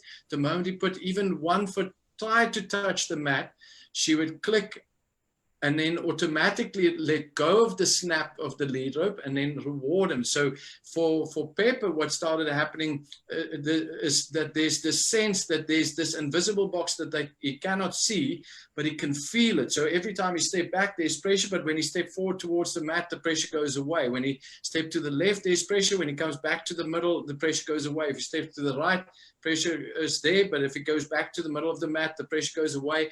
And on top of it, he gets a click and reward. So guess where this guy is going to want to stand after a little while. So what I would like to suggest is that you do this specific exercise with your horse to help your horse a little bit to first just go to neutral in the middle of the invisible box. And this is a little bit of thinking that comes from, I'm sure you've seen when someone wants to fly a drone, that they have to neutral it first. So fundamentally, the drone has to find neutral of a three-dimensional box, and only when it's in the middle. So when they set it up, if you open the throttle, it just wants to fly, but it wants to it often wants to fly off in a direction. So you have to first just get it to fly level and straight. And then if you let go of the throttle, it has to hover. So in a similar way, when we do this, finding neutral of the invisible box on the mat is helping your horse to go through the process of elimination where it stops trying all this other stuff and learns to focus on the one behavior that you want rather than focusing on all these other things. So it helps your horse to narrow the options a little bit down to one single thing. And only when you've got your horse's mind in the middle, so I call that a neutral mind. So by the sounds of it, your horse is not in a neutral mind. Your horse has got a busy brain. And it's very normal. So what we want to do is we don't want to punish the horse for when they have a busy brain, because it's actually really cool that your horse has got a busy brain. It means your horse is very clever. What we just want to focus on is helping your horse to find a neutral mind in the middle of the invisible box. And we want to reward for that quite often. So that little Arab that I keep referring back to, his name is Zamora, I trained him to touch a yellow ball. And he was very good at touching the ball. So eventually I landed up hanging the ball under a tree. And we were living in a very big field with 29 horses. I think it was about a 20-hectare camp. And we had our little house was in the middle of this camp. And there was a tree outside the kitchen about 20 meters away from the kitchen window. And I would watch Zamora go and stand and stare at the ball like this. And initially, if he stayed at the ball for a minute or 2 minutes, I would walk out and give him a piece of bread. But over months of doing this, and you have to appreciate, he had to wander away from the herd to come and stand and stare at the ball. Eventually, he landed up one day. I timed it. It took him 45 minutes of looking at the ball like this, because in his mind, he knew that he was going to get rewarded at some stage, but he didn't know when. So that is the level to which you can push variable reinforcement. So all I did is I trained him to think of nothing, think of nothing, think of nothing, think of nothing for 45 minutes on end. And so it was really interesting to me. And so what eventually happened is I took the ball down because I didn't want him to go away from the herd. It wasn't very good, but it was very interesting to see that it was possible. So in the same way, you have to help your horse to open up a place where he can really just go, I can calm down and I can relax because I know that you will still give me the money. I don't have to be anxious that you're not going to pay me, which means you're going to start right back to rewarding 1-for-1s, and then in time 2-for-1s, then 3-for-1s, and then go on to variable reinforcement. And then, of course, you can go back to Spanish walk and hop flexions and shoulder and renvers, travers. But I really think to just help your horse's brain to come into a place where you can go neutral mind, neutral feet, so that you can then, if you see there's anxiety, so I'm going to quickly try. Can I go back on my screen again? Thanks, Beth. This is lovely. You're welcome. There you go. You got it now. Thank you. So there we go. So what will happen ultimately is you're going to get into a place where you're going to stay somewhere here in the middle. Do you see? Whoopsie, I don't know. Now I'm in edit mode, Sandy. There we go. Hey, so initially what happens is is here in the pink band, the horse gets anxious. So it sounds as if he might be worried that he's not going to get rewarded, so he gets anxious about it. So what we want to do is we want to come back down here to the green band where the horses get bored, and we do the same thing over and over again. So you, in a way, want to help your horse to get back to a place where it gets bored, returns to the rest and digest state, re-establish that as a foundation, and then come out of the green zone into the yellow zone. So in time you'll be able to reward for 5s out of 10s, then 6 out of 10s, then 7s, and then work your way back up to 8s and 9s and 10s. But really go back to something really basic, and you won't lose anything. Everything that you've trained will still be there, but it'll just help you to have more control over the behavior. So I call them control behaviors.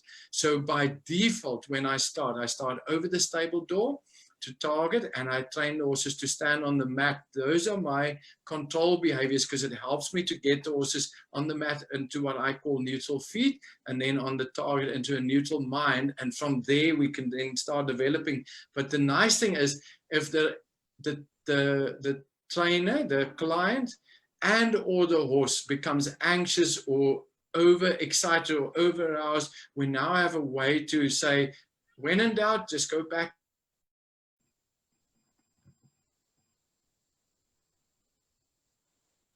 Uh-oh, you froze up a little bit.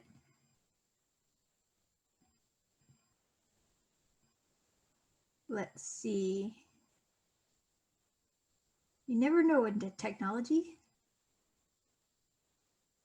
I think the signal dropped a bit. Ah, there we go. You're back again. Now we're back. Okay, cool. Yes, shoot. It's like another question if you want. Okay, thank you. So she just followed up. She had been working on the mat, so thank you. But she says he'll start pawing at it. So my guess is that you're just going to wait until he calms down before you reward. Is that correct? Very nice. So that pawing behavior, I'm going to quickly explain in terms of our children. And I grew up like that as well. I go, Mommy, I want a chocolate. We go, no.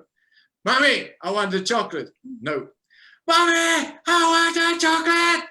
No. And then normally the next thing is the child throws themselves on the ground. So that we call, some people call it a tantrum. The scientists call it an extinction burst. So the behavior gets worse before it gets better. So if you can, and so this is why I suggest doing it over the stable door. If you can step away, and I would even go as far as maybe just turning my back on the horse and just going, I'm going to just stand here passively. I'm not going to shout at you. I'm not going to try and discourage you in any way, but I'm going to allow you just to go there and bang the door for a little while. And then the moment the horse comes to a standstill and relaxes, I turn back and I go, yeah, here you go, click feed. So the horse starts recognizing that I can train my human to bring me the food, but the condition is I have to stand still and I have to be passive. If I start banging the door or I start pawing like crazy, my human like starts ignoring me and turn the attention away. And so it's a very effective way, even with children as well. It's like if a child starts throwing a tantrum,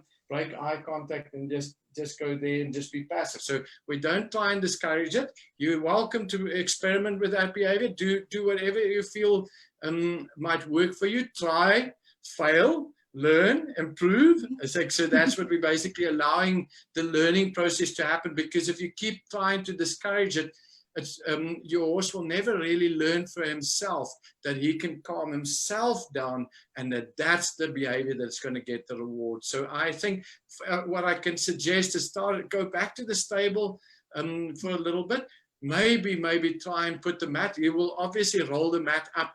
If it's on the ground, is like, that's fine. Allow that to happen. Let it play out. Let him go to a place where he says, okay, I give up. I'm going to stop pawing it. And you go, well done. Here's your reward. He's like, wow, this is amazing. The moment I came to a standstill, she clicked. And another reason why it's so important to make the noise, the moment your horse stops pawing, you now have a way to very clearly say, yes, it's for the stop pawing. That's why I'm giving him the money. Beautiful. That's awesome. Thank you. It's my absolute pleasure. You can give me most probably 2 or 3 more questions, and then we can wrap it up. Okay, cool. Well, one is a little bit more technical.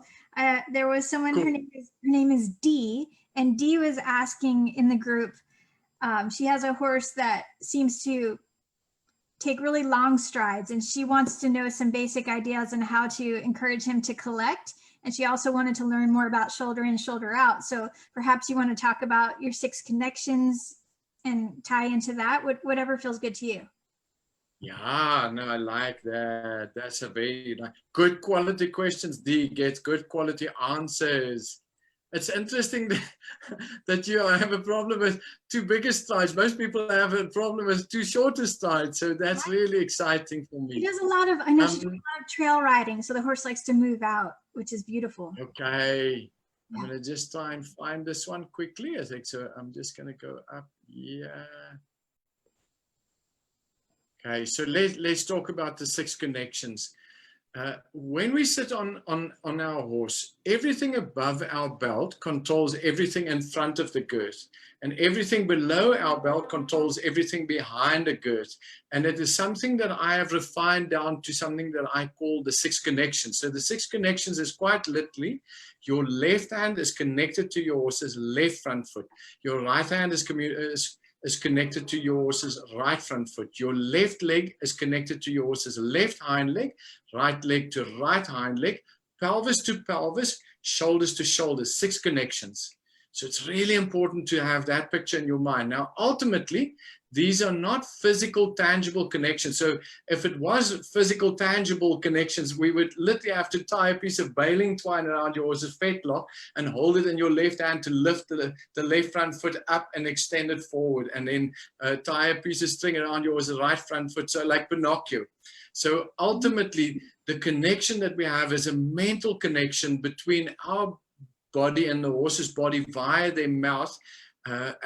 And so there's a whole bunch of buttons that we build into the horse's mouth that is really, really fascinating. So one part of the reason why I say it's really important that we have the horse a neutral feet and in a neutral mind is that when we then start touching the mouth corners, because the horse is calm and relaxed, they can pay attention to what we're saying in the left mouth corner, what buttons we can build in the left mouth corner, and then what buttons we can build in the right mouth corner. But that's only possible if the horse is calm and relaxed and focused. Otherwise, there's so many things happening at the same time that they can't pick up on it. So definitely for your horse, the first thing we want to do is we want to train your horse to do a jaw release.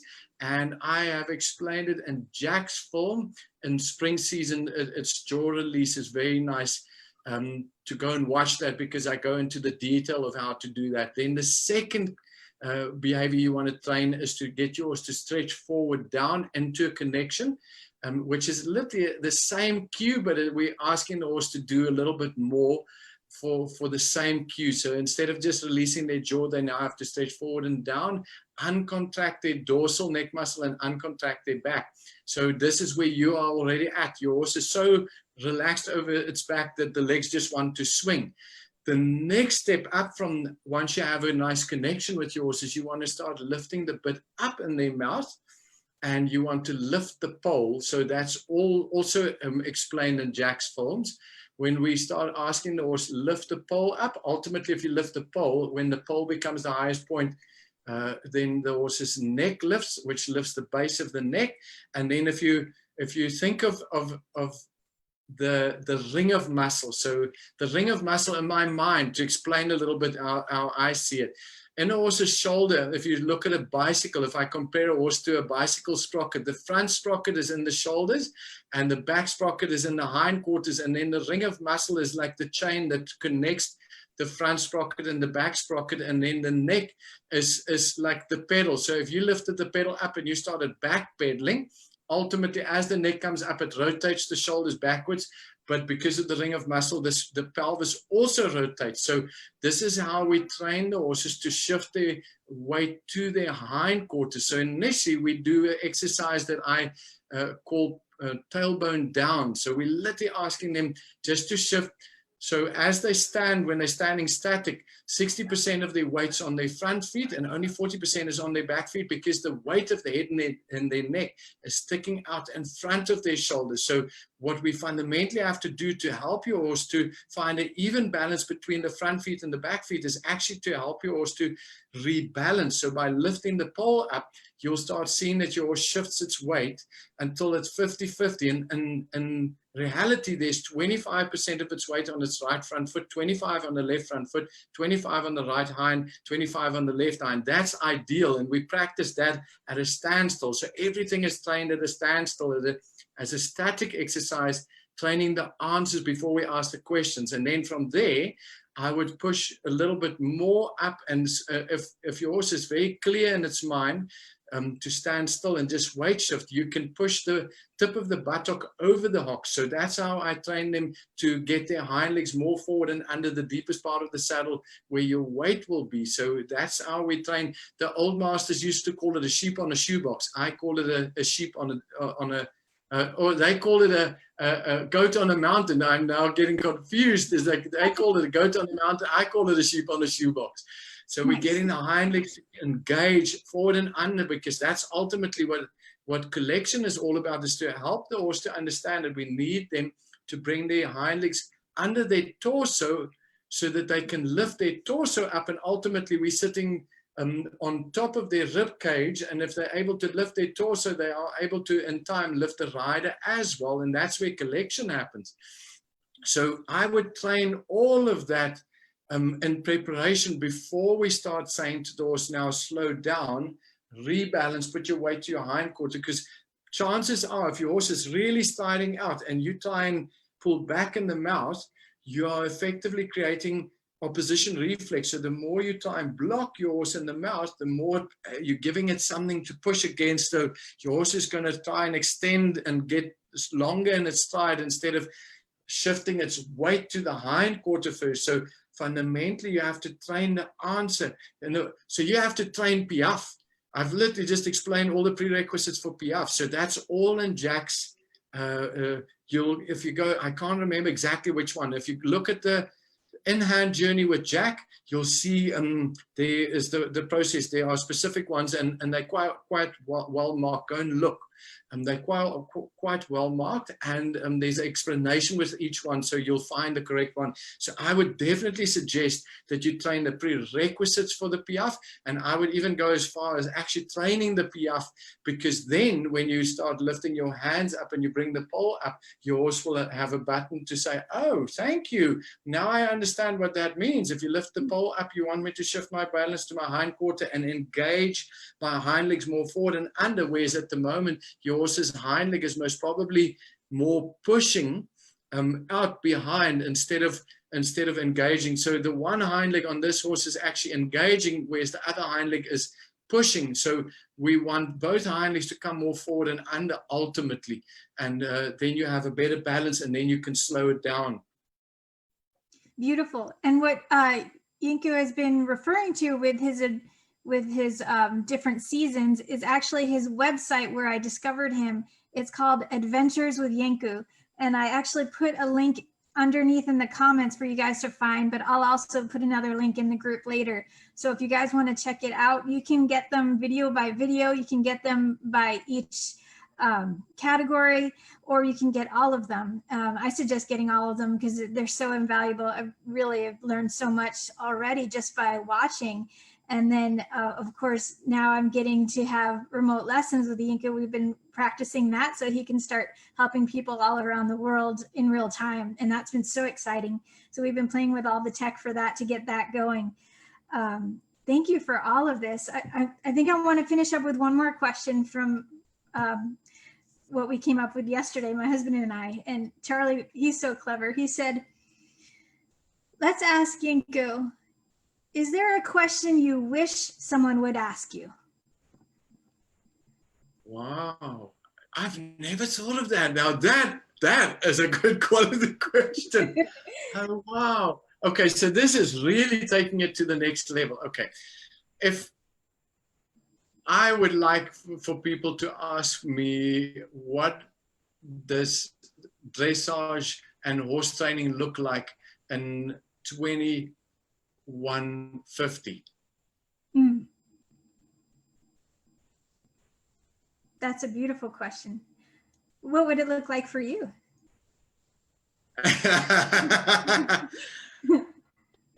so you have to appreciate that. What I honestly believe that at many thousands of years ago, that we had a very real connection, a very visual connection with animals, and the Bushmen actually, they could sense that when there was an animal in the bush, and they still have that sense, but I think they've also become domesticated, which is quite sad. So in my lifetime, there were Bushmen living in Namibia, that lived literally like they've never seen Westerners, they've never seen people with clothes on. It was quite amazing. As like, so to think that was not even 35 years ago.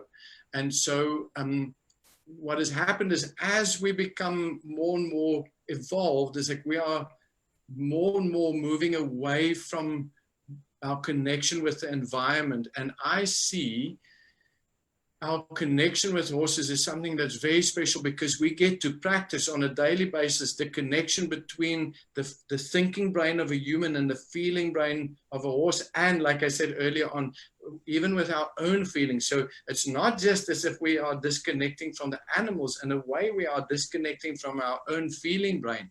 And so what's really nice is to get the biofeedback from a horse, because the horse is helping us to become present and to heal ourselves as much as we are bringing them into a place where we're encouraging them to develop their thinking brain more. So it's a beautiful symbiotic relationship. And I think that the language that I have developed with the 3 agreements is still very much in its primitive stages, pretty much like English is built up out of Latin, and no one speaks Latin anymore. We have evolved so much that no one is using it, and yet it's the base of the language. So the 3 agreements is effectively like Latin. It's the foundation of the language. But as I listen to the questions, I'm hearing people that saying, hey, we're already using the language, and what else is possible, and how can you use it to make more complex sentences and build more complex paragraphs. And eventually, I believe that people will be able to write entire chapters and eventually entire books. So I see dressage for the 21st century is that we will be able to take the bit and the spurs and everything away, and we will literally be able to write piaffe passage, canter pirouettes, flying changes with nothing on. That's what the future looks like for me. I love that. That's an awesome vision. That would be so fun. Yeah, definitely. Yes, we're playing with it. There's some of my clients that are quite radical. Cool. And we are experimenting with it to see if it's possible. So I believe that it is possible. And I believe fundamentally, all we have to do is we first of all have to build up the autonomic nervous system. We have to get that into a calm, relaxed state where it's no longer feeling threatened, and then we can go into the middle brain and we can build that up. And then if we fix the foundation, we fix the walls, then we start working on the roof. But we tend to fiddle with the roof the whole time, forget that we need to get the foundation and the walls there before we can put the roof on. So yeah, I'm very excited. Thank you so much, Beth, for this lovely privilege to speak to you guys all the way over in America. Thank you for making it possible. Thank you for everyone that joined us this beautiful morning. And I really enjoyed your questions. And if I can invite you, if you have any other questions, please feel free to send me a message on Adventures with Jenku. We've got a beautiful page. Go and check us out, and post me a question if you have a short little video that you want to submit, just to show me. It's always easier to look at something and go, oh, if you click a little bit sooner, or if you change your body posture a little bit this way or that way, or energy up or more energy down, that should resolve the problem. So I'm very happy to just give you a little bit of feedback on where you are already. So anyone that would like to make use of that, you're welcome to send me a short little video clip on my page, and I will give you audio feedback on your questions. So thank you for this lovely privilege. It's been lovely to be able to just talk and answer lots of lovely questions. Well, we appreciate you so much, and I'm so grateful that you could do this. And you guys, he is the most generous human I've met as far as knowledge goes. So feel free to reach out, ask him more questions. I'm also cleverly thinking of getting him into my remote group sometime next month where he can talk to us in real time on a video chat. So if you guys are not in my remote group and have interest in that, these are the things we're starting to do. We're expanding our knowledge in any way possible. It's not just about me telling you what to do. It's about trusting your intuition, listening to your horse, and slowing down enough to take in all this beautiful knowledge and meet all these amazing humans out here that want to help the horses and the humans. So thank you so much. And I know you say we can fist bump together we can, right? Together we can! Isn't that special? Yes! That is cool! Together we can improve the future for horse and human. Yep, exactly. Well, thank you again, Jenku. And I will close out, as I always say, may the horse be with you, always. Thank you very much. Thank you so much, Beth. Thank you. Take care. You too. Bye. Bye.